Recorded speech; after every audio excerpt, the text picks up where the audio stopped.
On today's episode of Aneesh Thing, we're discussing cheese. Ranging from paneer to pecorino, I want to deep dive a little bit more to understand the world of cheese. I've tasted a lot of different cheese during my travels to Europe and also hanging out with some really fun people like today's guest, Aditya Raghavan. Addy and I met a few years back. During the early days of craft brewing in Bombay, there was so much food and beer pop-ups happening. Addy ran a really cool project called the Danda Food Project from 2016 to 18. And he's actually a scientist. He's got a PhD in physics. And he left his academic career to make cheese. So recently I figured that he's in Bombay, reached out to him, and I thought I must have him on the podcast. Addy now lives in Canada, where he set up his new cheese company called Fleur Jaune. And we will speak with him right after these short messages. Hello. It's been another great week on the IVM Podcast Network. On the Ideas Project, Anupam talks to financial journalist Govindaraj Athiraj about succession planning in India. On Smarter with Sid, Siddharth discusses the importance of a muse in creating art.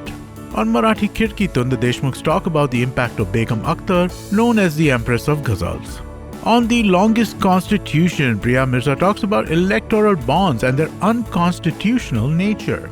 And on Don Baika Gappa Aika, Avanti and Aparna discuss about body shaming and its victims. Once again, everybody, remember we have amazing merchandise available. You can go to ivmpodcast.com/store or go to our website and you'll be able to see the link. Do check this out. Do buy some stuff. It really does help us out. Do remember, follow us on social media. We're IVM Podcast on Twitter, Facebook, Instagram, and LinkedIn. Also, if you're enjoying this show or any of our other shows for that matter, please do tell a friend. Remember, if you do tell a friend about a show and they listen to the show, you'll have somebody to talk to the show about. We'd really appreciate it also if you could give us a rating on whatever platform you're listening to us on. And finally, do remember we're also available on YouTube. A number of our shows are available as full video shows, but every show is available on YouTube. And finally, we'd like to thank our sponsors this week, both Lifestyle, Small Case, Capgemini, and Intel V Pro. Thank you so much for making this possible.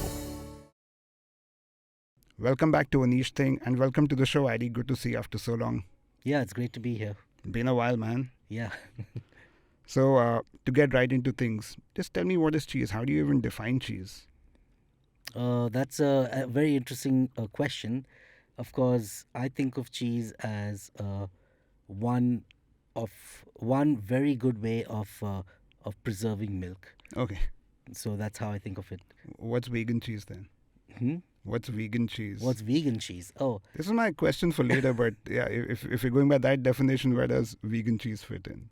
vegan cheese is tailored obviously for to sort of be like actual cheese, but be vegan for Yeah. people who prefer the diet for whatever reasons.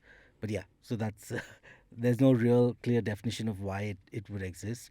I think if you talk from a cultural point of view, I would say tofu is the closest thing to real vegan cheese Yeah. in that sense. A way to use soy milk and then create this product that's solid.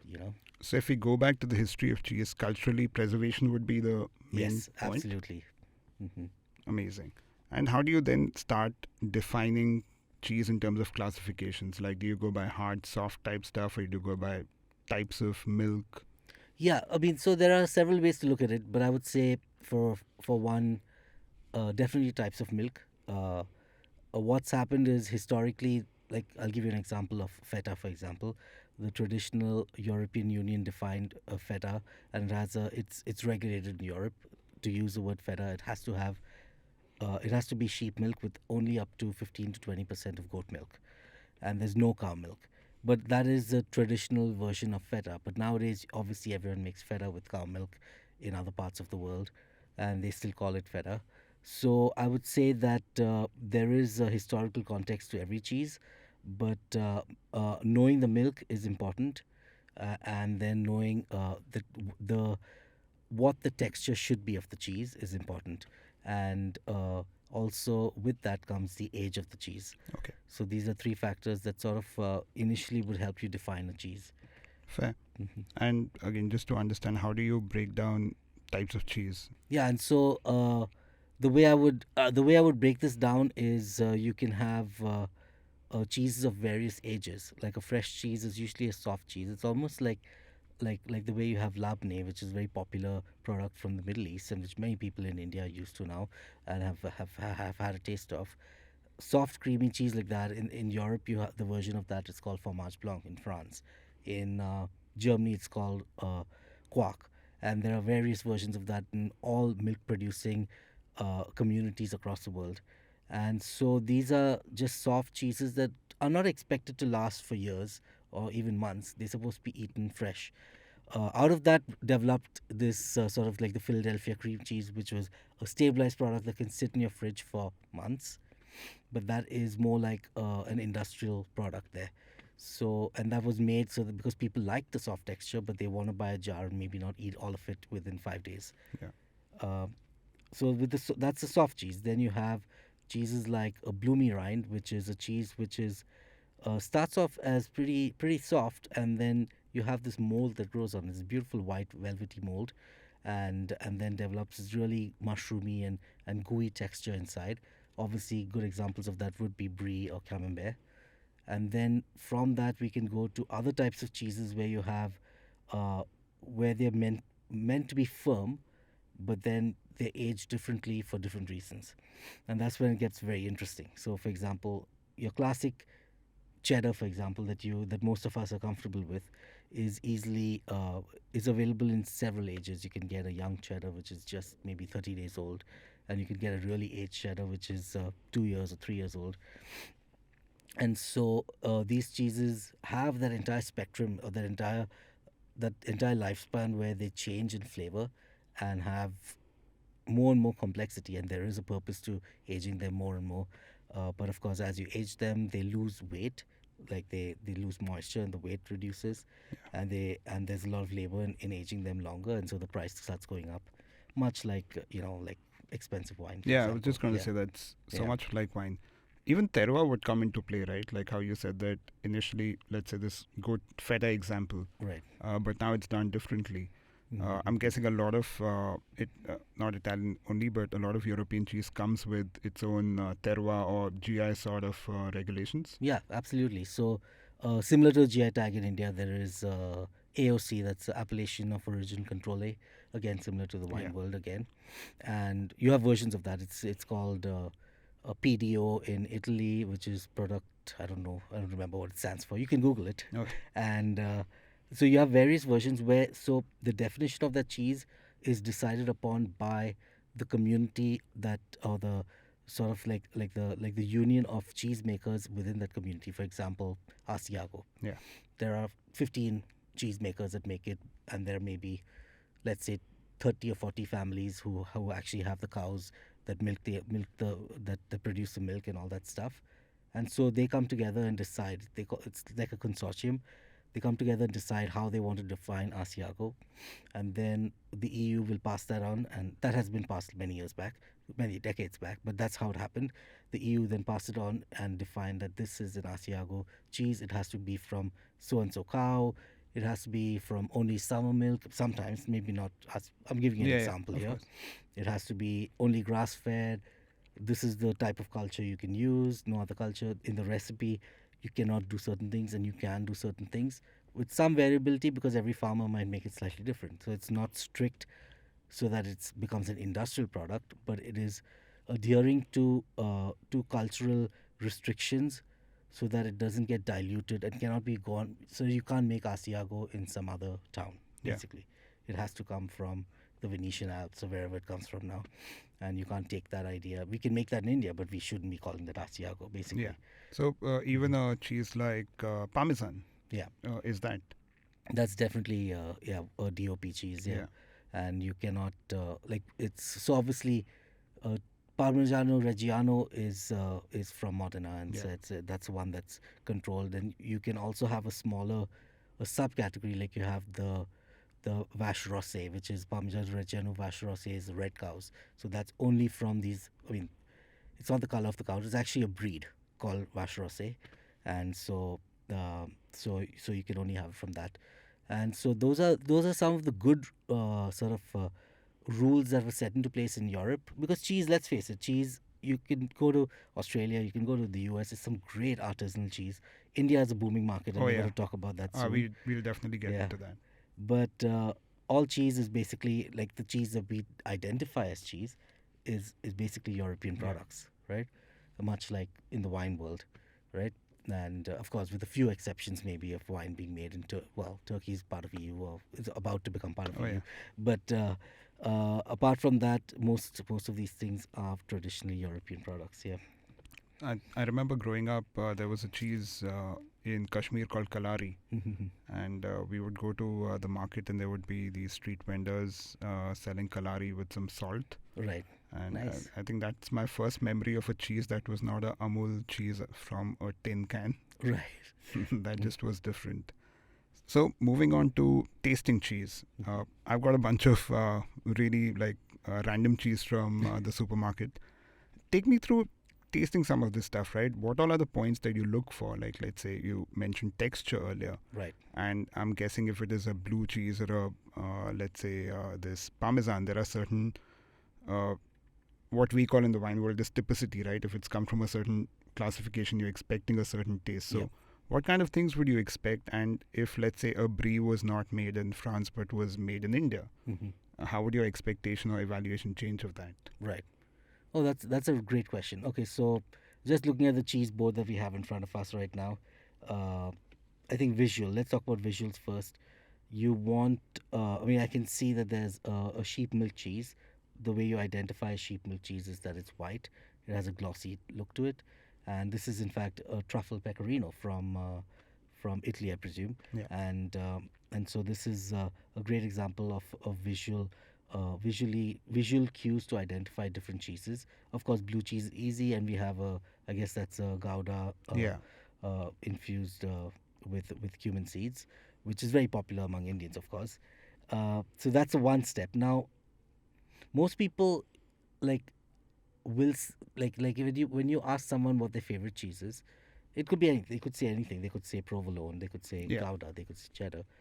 But if you ask them to use more words to describe why they like this cheese over the other cheese, that's when it becomes complicated. And sometimes it could just be a single reference. Maybe they just had an artisanal Gouda from some cheesemaker within India, and they just really like that.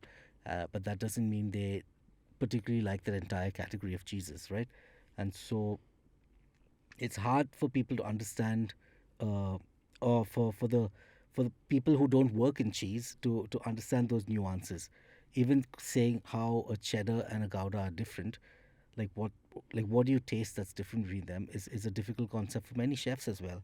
Like, why is it different? Like, how can you do you have the words to describe why it's different? So it becomes quite difficult to get into that in a lot of detail. But the key identifiers for me is that Gouda, with the cumin Gouda here, it's a young cheese. You definitely want the beautiful cumin flavor in. It should have good salt content, but it should also be mellow with a little bit of milkiness flavor to it. Okay, and if you compare that with a cheddar will have a little more of a stronger flavor. And so right off the bat, I'm just going to try some. Yeah, let's go for it. All right. So what we have in front of us right now, we're first going to try the Gouda. So this is like a herb Gouda. What you're looking for here is a fairly soft paste, which with a bit of glossiness. So a cheddar typically won't have that glossiness. It's sort of, when I say glossiness, I'm saying it almost looks plasticky. It almost looks like artificial, but it's obviously not. It's delicious, but it has that little bit of that shiny look to it, and that's what you're looking for. Flavor wise, if you eat it, and I'm just going to try some right now.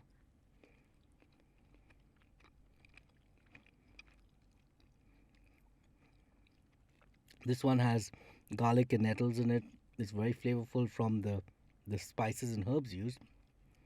But the cheese itself has a very mellow sort of background, which makes it a great canvas to add flavors to, right? You don't want to add flavors to a cheese that's going to be very strong flavored on its own, because that just gets a little complicated.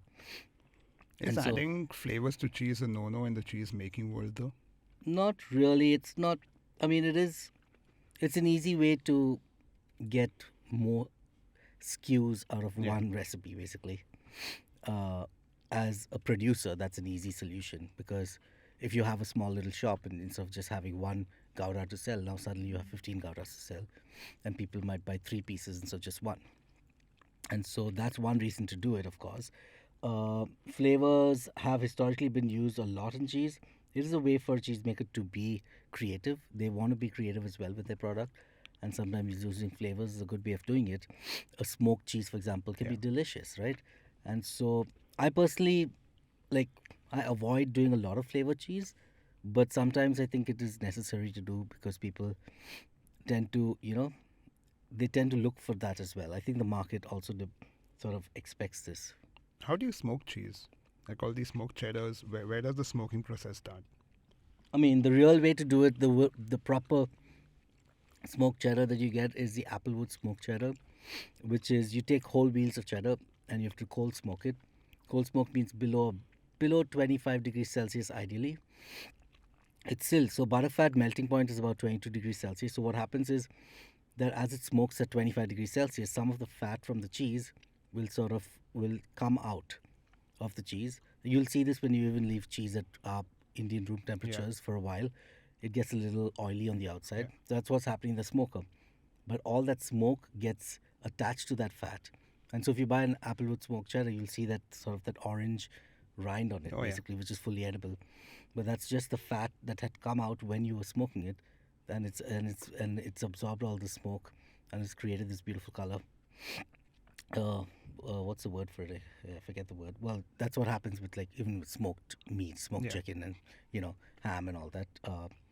So that's one way of doing it. Whole wheels, that's the best way to do it. But nowadays people also add liquid smoke, and that's definitely a very convenient way of doing it.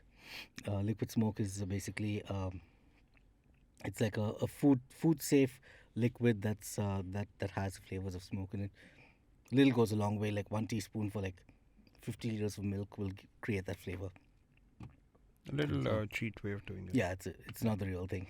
Moving on to the next cheese, we have over here the Pecorino, Pecorino. which you said sheep's milk because it's got that it's white and it's got that shine to it. Yes. That's a good cheat code to know. The next time being able to identify stuff. So, So- how's a typical Pecorino supposed to be? So again, you'll notice a bit of sweetness. Sheep milk is people don't realize this, and you can't substitute sheep milk for goat milk, even though sheep and goats look very similar. And if you're someone who really likes mutton, you don't want lamb, Right. right? It's the same thing. So you can't. They're not equivalent. Sheep milk is actually has a very high fat percentage, strong amount of calcium in it, so it gives a high yield in the cheese as well. It's a great milk to use for making cheese. Buffalo milk is close to sheep milk in those numbers, if you will, like the statistics of the milk. They obviously otherwise they have lots of differences. Sheep milk, you're looking for a sweetness. There's sort of a mellowness with sheep milk. It's not barnyardy or funky or anything like that. There's a sweetness to it. There is a firmness because of the high calcium content. It gets quite tight, and sometimes that leads to almost a crumbly texture no matter what. This one is not, which is good. And of course, with the truffles, it's really nice. So when you taste this, you're seeing the very mellow flavor. A sweetness from the sheep milk has a lot of sweetness in it, natural sheep milk, and that's very good for. It's a good example of that. If you're having this after something like your Gouda? your Gouda there, it's you'll notice that the salt content is much lower in this, right? And that's typically the way with some sheep cheeses. There are the exceptions like Pecorino Romano is famously very salty. That comes from the Roman area, and but the more Tuscan style Pecorinos, and if you go Sicily side, south side, southern Italy, it gets to be a little less salty and more sort of allowing some of that sweetness and the grassy notes of the milk to come out. This one's really good, yeah. Yeah, this one's quite nice. Nice little hint of truffle there, not Yeah. too much. This cheese is actually really nice. If anyone's interested, I got this from Nature's Basket. Yeah, I mean it's a solid cheese, yeah. Should we try the other two? Okay, so this is Parmesan here. Yeah. All right. So I think Parmesan for me is interesting because I think a lot of people try to pass off other cheese as Parmesan at restaurants. And every time you actually double check with them, they're like, yeah, you know what, it's actually not Parmesan. Right. It's a Grana Padano or something else. Right. I mean, the biggest difference between Grana Padano and Parmesan is the size, the format, and the size of the wheels. Parmesan's typically Parmigiano Reggiano is like about a 50 kg wheel. It's like a barrel-shaped wheel. It's really heavy. One person can't carry it. Maybe you can. I don't I know. 50 kgs is a lot. And the granas are usually slightly smaller wheels that they make. It's just not. It's a similar cheese. There are lots of similarities, and it is okay to. I wouldn't use the word Parmesan for it, but you could put it as grana on the menu. Oh yeah, It is a cheese absolutely. that deserves its respect. Yeah, but don't try to pass it off. That I would Yeah. say. Yeah, and So what does one typically look in a parmesan? definitely smell. You should first smell it. It has a beautiful aroma. It's very. I get nutty, savory notes, almost like. Let's see if we can get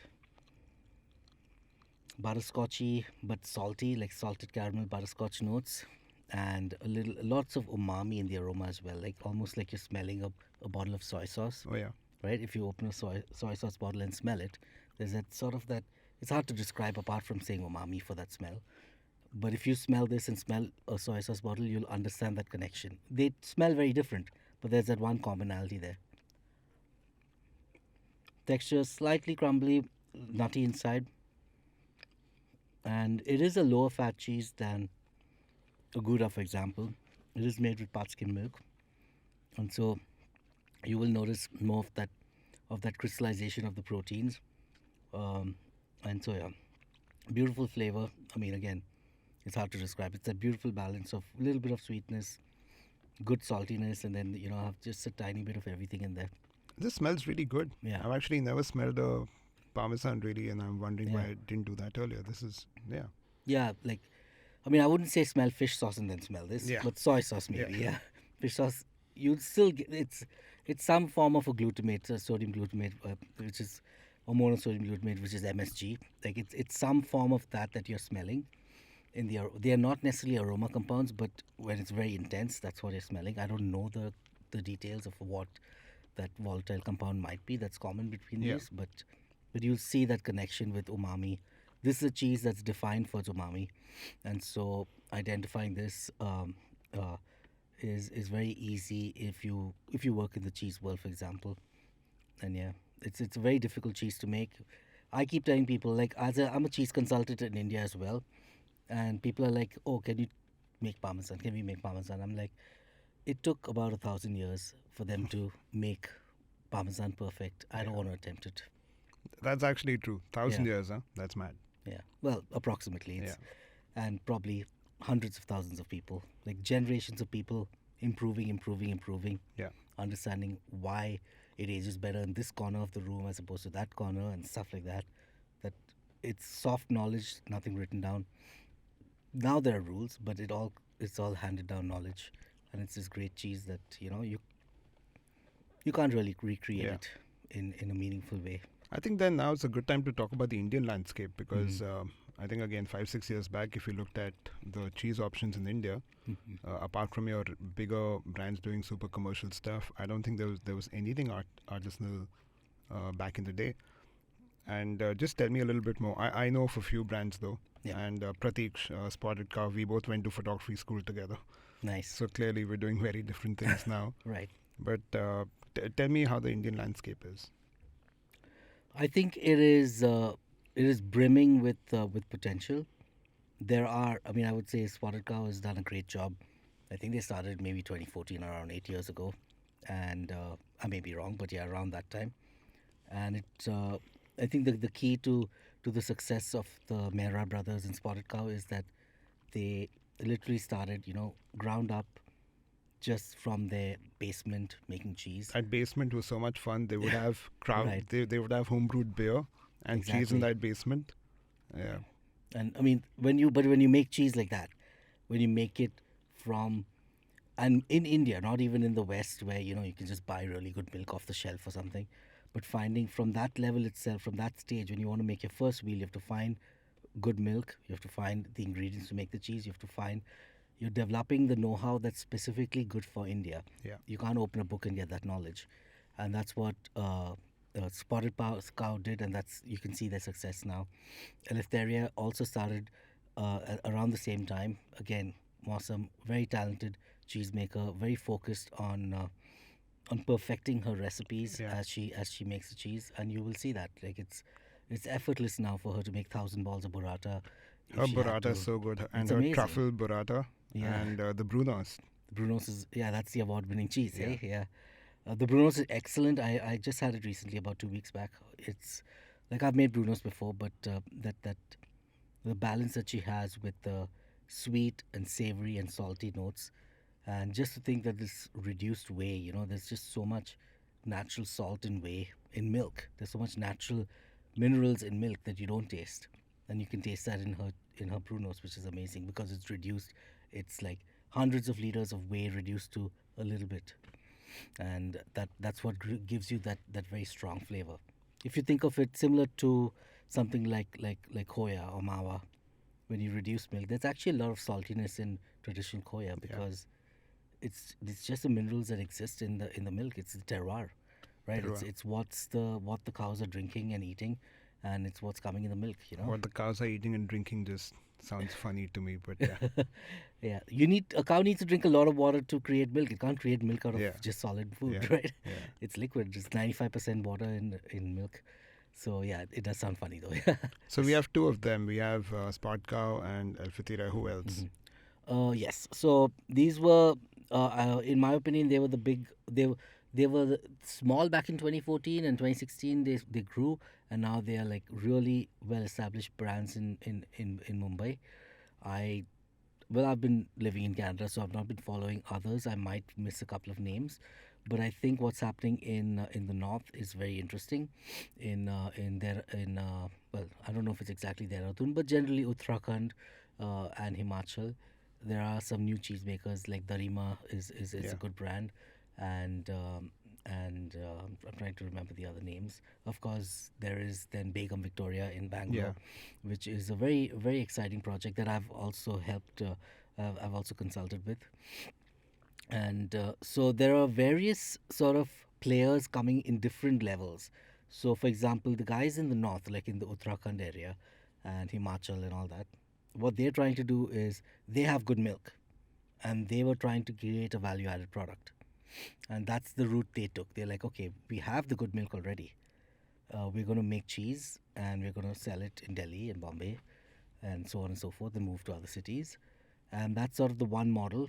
Then there is a Begum Victoria, or the city cheesemakers in general. The Eleftheria, the Spotted Cow, and Begum is also growing now. And for them, it was more like, oh, we want to make cheese. Now we're going to go search for the milk. Yeah. And then we're going to establish good networks with the milk producers and then create good cheese. So it came from very different aspirations, if you will. Obviously, the city people are more looking to create bigger brands, which is again very different. Whereas people, there are lots of small cheesemakers now. There's one in Kerala, and then there's maybe more than one, to be honest. And there's a farm in Chennai, which also I've consulted with since 2014. Very good farmstead raw milk cheese, probably the best you can find in India in terms of just cheese made on site at the farm and sold at the farm. What's the name? The farm in Chennai. Okay, the Yeah. farm. Okay. And yeah, so it's raw artisanal cheese, and they don't have the potential to grow beyond that because their model is we have this much milk, this is all the cheese we can do. Bacon Victoria is also doing ghee and all, I remember. Yes. Manu showed me around, I think, just when they were starting. And that's the first and only ghee tasting I've ever done. Where he's Nice. like, here's 4 different ghee, taste it. And you could actually taste the difference. Nice. We actually got into tasting notes of butterscotch and stuff like that. Right, and right, I right. never thought ghee could actually taste that good. Yeah, ghee is. I mean, ghee is a big market today, right? Especially with the A1, A2 stuff Yeah. with the milk. I would say I love Begum Victoria's ghee for sure. But yeah, it's important.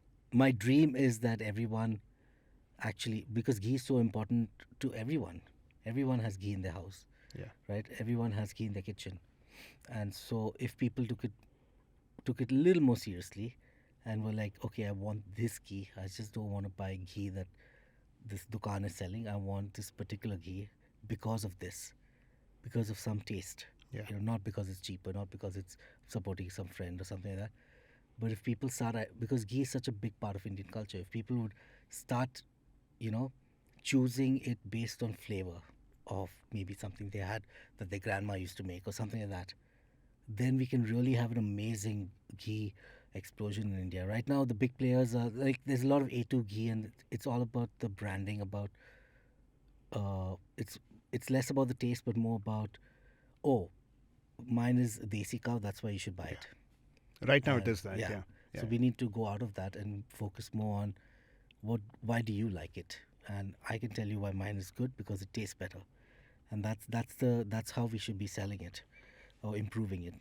So we'll take a little break and come back with discussing how can one set up a cheese board at home or like a cheese tasting for themselves and their family or friends.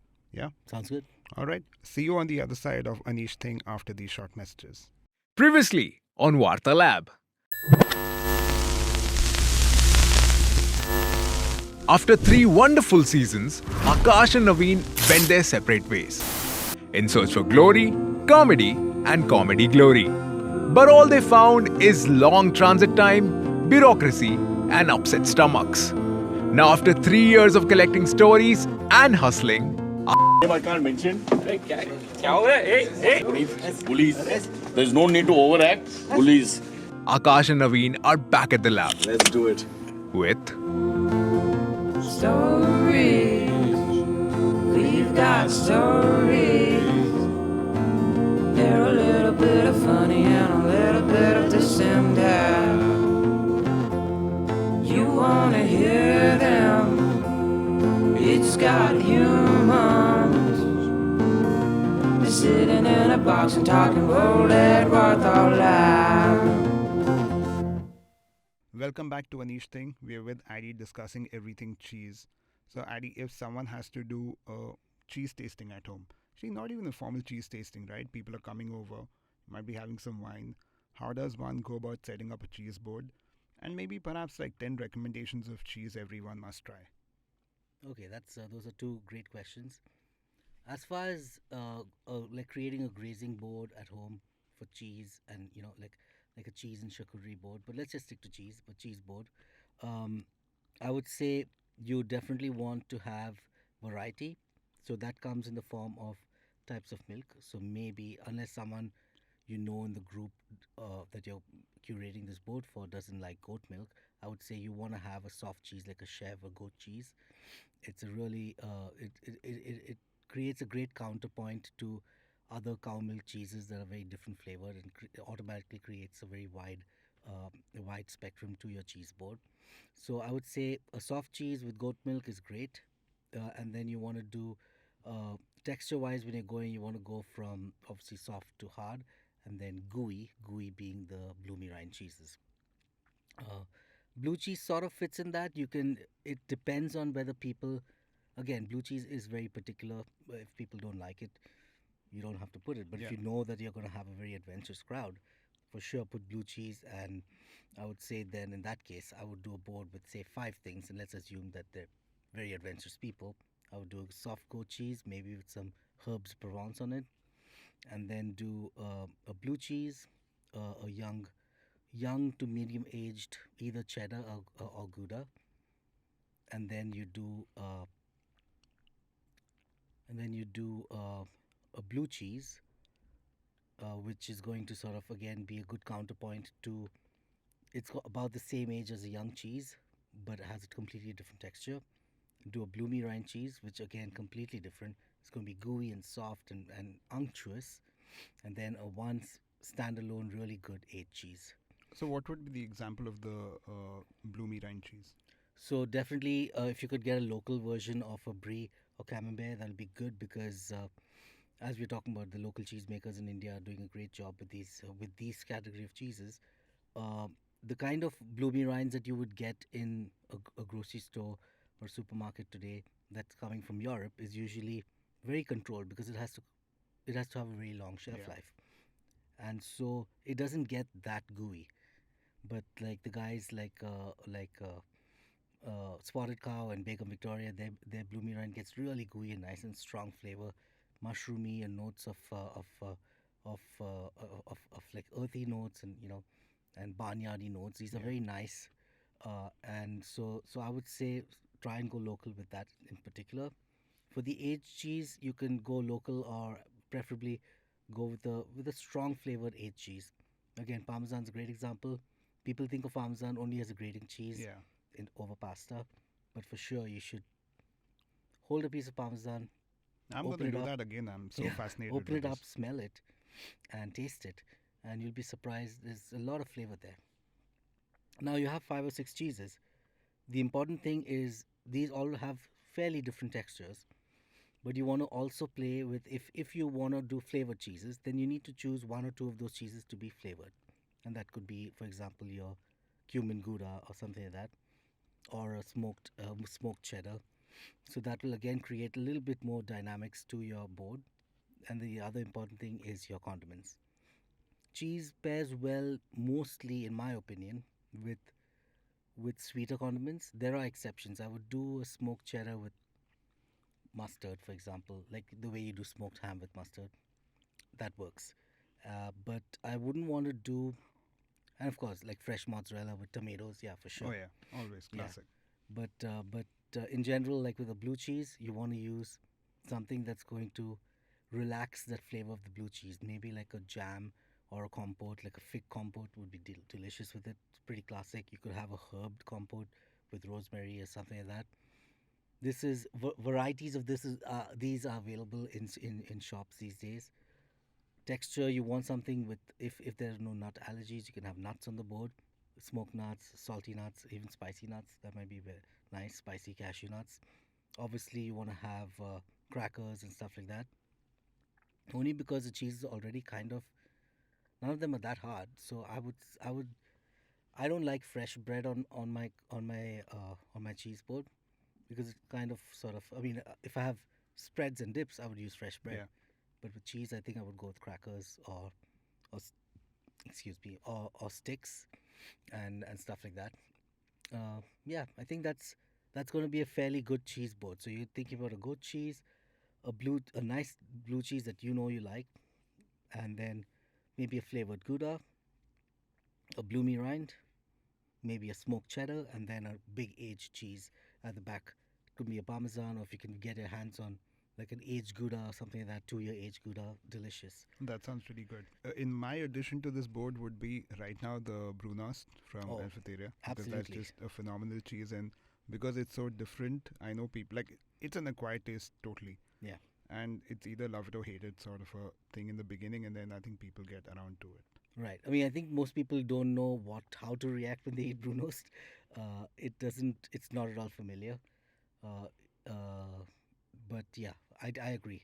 Brunost, again, good, brilliant texture. I would do it with like some sort of strawberry jam or something. It'll be delicious. Yeah, on a cracker. How right now you spotted the cheese and said this has a shine and this is sheep's milk and stuff. Can you Right. give me a few tips that people can just take away and help them in this conversation or to understand cheese? Well, visual cues are important. So definitely you'll notice blue cheeses tend to be a little more white, and so is feta. That may not be from the milk. It's also because they're higher moisture cheeses. So when you see a feta that looks very yellow, for example, if it's a cow feta, it might turn yellow. It's because it's become very dry, and that's a bad sign.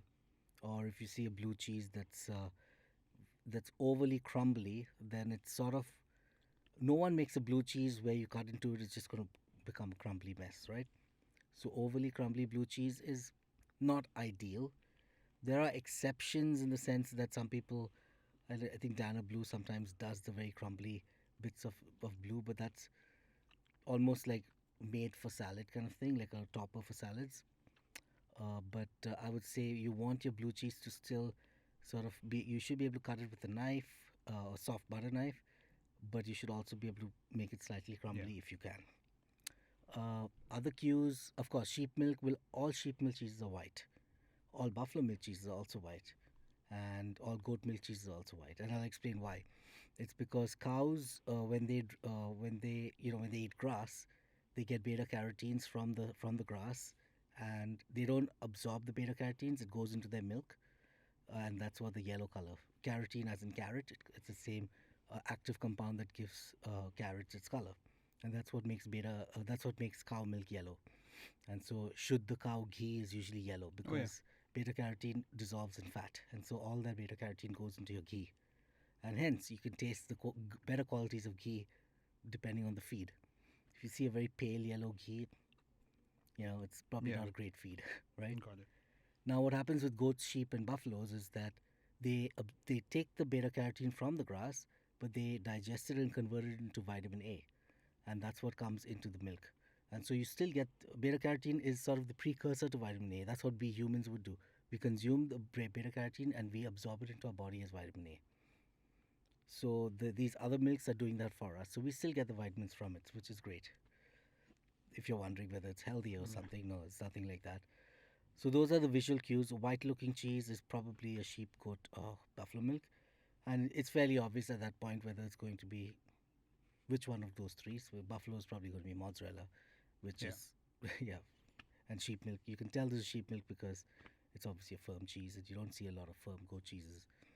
Yeah. So one other thing I'd like to say about buying cheese from shops is that when you, especially because we live in such a warm country, when you buy your cheese, don't buy too much. Try and buy enough so you can use it up in a few days. Yeah. I see a lot of people who buy cheese and they'll keep it, and they'll be like, "Oh, this is such a precious cheese. I want to keep it for months." But after 3 weeks, it's basically not that good. Now, and this is an analogy to the wine world, where you come from, Anish.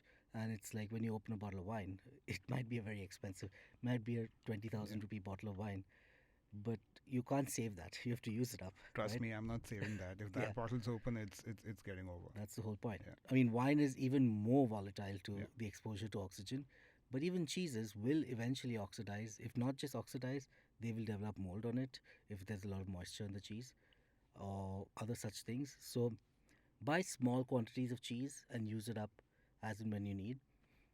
Don't be too tempted to buy a big, like 400-gram piece of cheese or Yeah. something, and then you don't know what to do with it, and you keep And it for luckily weeks. today, most of the supermarkets that keep cheese, you can buy 100 grams as a starting Yeah. point for any cheese. So that's good.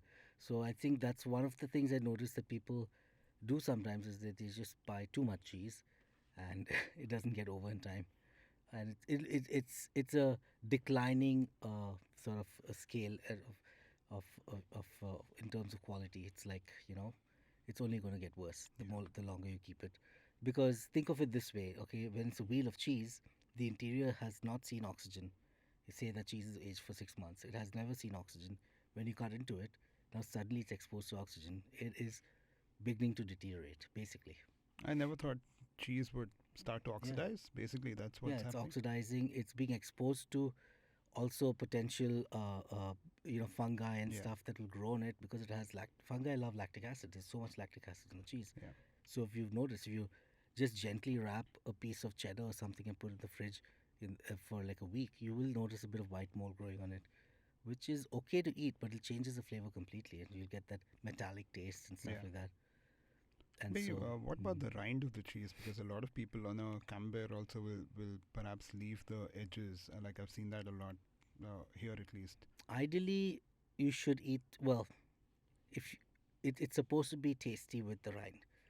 Now, that's easier said than done. Sometimes you get camemberts where the rind is a little too bitter, a brie or camembert, and there could be some over, like these are again molds. They are live on the cheese, and they could have been too active, and they create bitter notes, and so then you leave it out. But ideally, you should eat the mold of the rind of camembert. Absolutely, it's delicious. If you personally don't like it, you should leave it out then. It's a personal, do what you like, but if you're wondering whether it's okay to eat the rind, absolutely. So on that note, we'll start to wrap up the episode. But is there a wrong way to really eat cheese? Is there such a thing that someone can do so badly? That's an interesting question. Like, I think maybe I don't like stuff like cheese pav bhaji, and maybe Oh, we're going that territory. yeah, like Okay. cheese inside pan or something. Yeah. But Cheese inside pan. Where have you been, man? Like, which places are you going? maybe I'm coming up with this. I don't know. Maybe it's not a thing. But I'm just saying. But Yeah. like it depends. I don't think there's any real bad way to eat cheese. I think the best way to eat cheese is plain. On its own, taste it, and then think of ways to use it. Salads are great. Sandwiches are great. Bakes are great. Like if you're making like a macaroni and cheese, feel free to put a bit of blue cheese in there. It'll be delicious, right? Or you're making a grilled cheese, use 3 or 4 different cheeses, mix it up, and you can change the type of grilled cheese you make every day, which is great. And so those are great ways to eat cheese. Of course, like if you really want to have cheese with your dosa and your pav bhaji, it's nothing wrong with that. I would avoid maybe a chev or like a goat cheese with pav bhaji. Stick to cheddar or smoked cheddar. That might be delicious. But there's no real wrong way to eat cheese, I think. That's good to know. I'm not that judgmental. Yeah, you just brought up pan and cheese for some reason. We'll have to talk that more about that after the recording's Right. done. But thank you so much for coming on the show, Adi. Yeah. Loved speaking to you. Cannot wait to perhaps one day try your cheese out of Canada. And thank you for bringing the piney pints for me. He's just brought back some really good beers, Yeah. and I think I'll try and get one of those. Maybe. Maybe. All right. Nice Cool. to hang out here. Thank you so much for coming on the show, Adi. So good to see you after so long.